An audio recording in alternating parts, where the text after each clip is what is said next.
kind of controversial. Some people say that you shouldn't work during the weekend, that you shouldn't even work on Friday. Some others say that you're a bad business owners if you don't work during the weekends, if you don't work 60 to 80 hours a day. So here's my stance on that. Welcome to Peaceful Productivity Techniques, where I help business owners put 3 hours back in their calendars and double their team's productivity so they can be the super dad their kids will always remember. I have just one ask of you. Please share this show so that other business owners can reclaim their time while growing their business. So as a productivity coach, I work often with business owners and CEOs who are very busy, and the number one thing on their mind most of the time is balance. The business is doing great, all the products line are growing, the new people are working well. The only thing I want is balance. So today I want to talk about the right way to do work-life balance. I'm going to be sharing some productivity tips, some work-life balance tips, and also some work-life integration, because work and life are not two different things. I'm going to share with you 3 work-life balance tips that you can use in order to do work-life balance the right way. Let's start with number 1. I talk with so many business owners, CEOs, and high-level employees who believe that in order to do a great job at work-life integration, you need to start with your work schedule. But I'm here to tell you that's not necessarily the case. In fact, if you focus on your personal life first, it will balance the two sides. Here's what I mean by that. We are wired automatically to believe that work is the most important things that we do because it brings food on the table, it helps us buy real estate, invest, buy nice experience for our families and for ourselves. But that's exactly the point. We do all of that for our family and for ourselves. So start by putting the time with the most important people in your life, in your calendars first. That might mean your children, that might mean your spouse, that might mean some other family members. But you start with that and you consider them as your most important business partners. Think about it. If they are your most important business partners, then you're going to be on time with them, you're going to listen to what they say, and you're going to do your best in order for them to be satisfied. One secret of work-life integration is to consider the people in your life, the close family member and your kids in particular, as somebody who's worth your time. It does have a beautiful wrinkle effect on your work life, because when you go back to the office knowing that you've been a great dad or a great husband, then automatically you have a more positive energy coming from you. And that's translates in some micro expressions in your body, in the words that you use, that pass along to your team, to your peers, to your subordinates. They resonate with that and you increase your charisma. Number 2, weirdly enough, the secret of having a great work-life integration is to have great work-life boundaries. Think about it for a moment. If, as you are working, a part of your mind keeps going out thinking about your family, about the house reconstruction, about this thing that you wanted to say to your daughter but you didn't because you didn't have enough time, about this friend of yours who passed away in a tragic car accident when he was about your age, you are being less productive at work. So what you want to do instead is have some clear boundaries when you stop working. Until this time, you want to be fully committed into your work. Well, you're going to tell me, of course I want to be fully committed, but knowing that, being aware of that, and being conscious about it will really make a world of difference. Because if you separate your personal and professional messages, as you probably should, then you won't be tempted during the day to check out what's going on with your family. But for that, you need to have some clear boundaries, because if you don't, if your spouse relies on you in order to check in with the kids during the day, then that's pulling you away from your work, which makes you less effective in it, which makes you growing your company more difficult. The way to make that happen is to have a conversation in advance with your spouse, with your loved ones, to let them know. Especially these days, a lot of people, a lot of business owners work from home, and it can create some confusion, especially in the minds of children and sometimes in the minds of spouses. Yeah, you're here. Can you go and pick up the kids? Can you do this? Can you do that? Well, honey, no, actually, I can't. I mean, I can if we agree in advance, but this is a time that I set aside for me to do some strategic work and I need to be focused.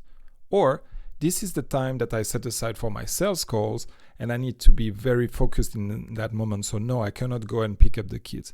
But I can go and pick them up at this other time of the week because I'm fine. I have nothing planned special there. So be ready to compromise and have a conversations here. Don't just impose it to your loved ones. And that's a mistake that I've made. You don't want to just impose it without communicating it because then it's weird.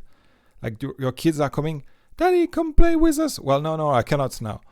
Your wife is like, hey, what about this thing? And like, no, I cannot now. That's a recipe for conflict. And we don't want that. Instead, have a communication clear and define with your spouse at which moment you can fully focus on your work and at which moment you can help the household and at which moment you can help the family.